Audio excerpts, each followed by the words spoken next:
Hey y'all, relax fine 1-year-old here with me. So they didn't even have no kitty perm, so I had to get this olive miracle, and I got it in like regular, not super strength. Look at her, she need it. So I unboxed the relaxer, and it come with the relaxer in the container already, and then you gotta mix like 2 other things. So I poured the solution in the mix, and y'all, it was a little hard to mix up, so just bear with me, okay? It came with some freebies in a box. I think some shampoo and some conditioner and stuff. And this is how it looked when it was all the way smooth. So it was ready to put in her hair. It's go time now. So boom, check out her hair. Like, do y'all see that? And the relaxer comes with gloves in the box so that I don't mess up my hands. And now you see me starting to put the relaxer on her hair. She did not want that on her hair, but I'm the mama, she's the child. This is me putting it thoroughly through her hair. And y'all just look at it. Like, we're gonna have her silk press. And I had to take a smaller break and let it sit and give her a little some cheese balls, because she loves cheese balls. So while she was eating her cheese balls, I let it sit. And y'all, she cried. I think it started burning right here. It probably started burning, I'm not gonna lie. It probably started burning. But we gonna wash it out, it's okay. My poor little baby got a little tear falling. So this is me rinsing it out. Y'all, she was fighting me to get her hair washed. Like, I'm really trying to rinse it out for her, but she wanted to fight me. It's really hard trying to wash, let alone just do a toddler hair. Well, hers, because she like to move. And that was basically it. So if you want to see the results of how straight her hair got, just like and comment for part 2, and I might get her. So for the Black women out there that can hear my voice, I just want to know, what are your feelings specifically about this? Now, I, as a Black man who has never, gotten his hair permed, but I've been around enough Black women, and I've seen Black women perm their hair. I've seen Black women go to get their hair permed. I've seen other Black women perm other Black women's hair. I know the smell by heart. I know what it looks like. And I understand the burning sensation because, again, I've touched the chemical. And I'm trying to figure out what are the positive effects, because I can list all the negative effects, and I've done this before. And I've also talked about how these things tend to affect Black women and their reproductive parts pretty often, and how a lot of these chemicals also lead towards other things as well, which, if you take a look at Black women and what they tend to suffer more from the most versus their white or Asian or Latin counterparts, you will see that a lot of those chemicals, a lot of the things that Black women happen to use, contribute heavily to that. But again, I digress, because as most people say, I'm just a man. I don't know anything. I've never walked in the shoes of a Black woman. I don't have the understanding. So again, for the Black woman directly out there, explain to me, what are the positive effects of putting this burning chemical onto a baby's scalp in order to straighten their hair? And looking at the girl's hair, it's not like her hair, you can't manage her hair. So I'm a little bit confused on why you would want to straighten her hair out even more. It's quite odd to me. But again, I know I can make my assertions, I can make my insinuations, and I can also list some historical facts on why it is that she is doing this. But, I, as a Black man, I'm not going to say too much. Again, I would love it for Black women in the comment section to inform me of all of the 100% positive things that come from, putting this, into a little girl's head that is just now developing. Thank you.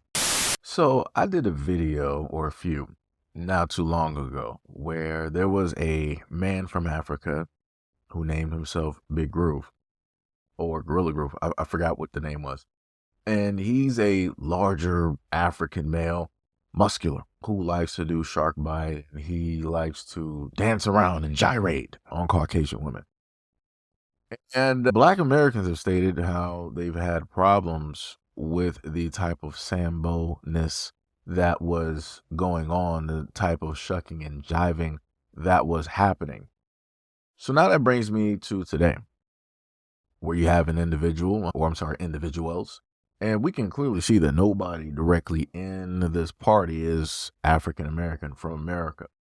And we clearly see one of them deciding that he wants to posture up like a silverback gorilla, an ape, and he wants to start parading down the aisle. I want everybody to know and to distinguish the fact that there's a difference between Black Americans and those who are African.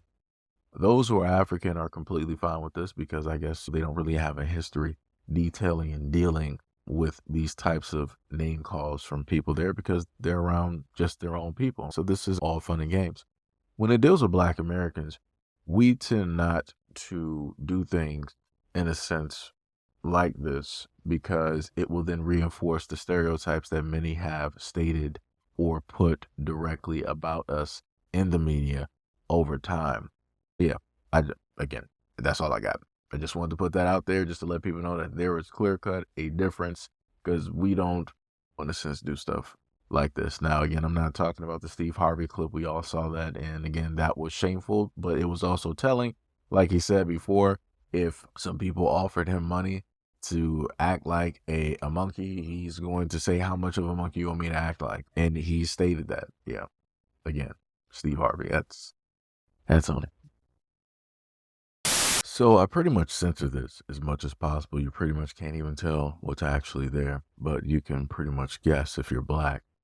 What I wanted to showcase here is a site of true American history. This is what real American terrorism actually looks like. And these are the people who perform that American terrorism and who perform these types of things on a daily, weekly, monthly, and yearly basis. And within the same photo, you can see quite a few things. You can see quite a few generations directly there. One of the true Americans there off near a young child. And then above the young child is actually an older male who had gray hair. And then amongst them, younger men as well. And then you can also spot the hounds that they would use in order to hunt down certain individuals in order to give out a certain type of justice, of which they love to do oh so much. Again, I have a book directly on it too, as a matter of fact. And it's amazing to me how throughout my many days of living on this planet, of going through the American school system, how it is that the true history was never really taught, and how it was so horrendous, how it was so violent, how a lot of these things happened to one specific group in the United States continuously. And it was, in a sense, legal for a very long time. It was happening for a very long time. Families were torn apart, were erased, and pretty much disintegrated, never to be seen or heard from ever again, because a certain group, aka the true Americans, did not like them, did not want them around, and wanted to do everything in order to stop them from existing. This is just the first take, because like I said, I technically don't even care at this moment, because there's so many things going on at this moment. It's insane, literally. So it says, good paying jobs should be available to all Americans, not just those with college degrees. As president, I will eliminate unnecessary degree requirements for federal jobs. Somebody correct me if I'm wrong, but wasn't the whole purpose of getting a degree, going to college, is so that you can afford the jobs that other people can't get because they opted to not go to college? I'm one of these people. I went to college, I made it through the door, but I never made it back out. I don't agree with making it easier for people that did not want to go to school to be able to get higher paying jobs. I'm not with that. I'm sorry. Like I said, and I am from the bulk, I am from the group of individuals that does not have a college degree. And I am here to sit up there and tell you, I do not agree with this. I feel that those who are in debt, I'm talking about thousands, tens of thousands, hundreds of thousands of dollars worth of debt. They worked for 7, 10, or whatever amount of years to get this degree, this PhD, this master, whatever it took for people to get that government job. They deserve all of that money. They deserve all of that money.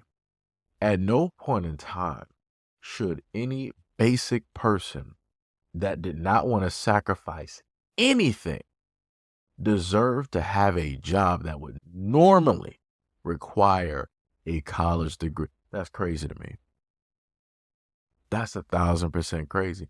So if we're going to do that, then why not just eliminate college altogether? But oh wait, you can't do that, because then the moment in time you do that, then everybody else is left holding a bag with all of that debt. And they're like, so what do we spend all of these thousands of dollars for going to college? But the funniest part is, the real trick, the real kicker to this is that originally college was free. I did a video on this not too long ago. College was actually free, guys, in the United States. It wasn't that long ago. College was actually free. The information was free. And then they decided to get the bright idea and start charging. I wonder if black people getting educated had anything to do with colleges costing more money.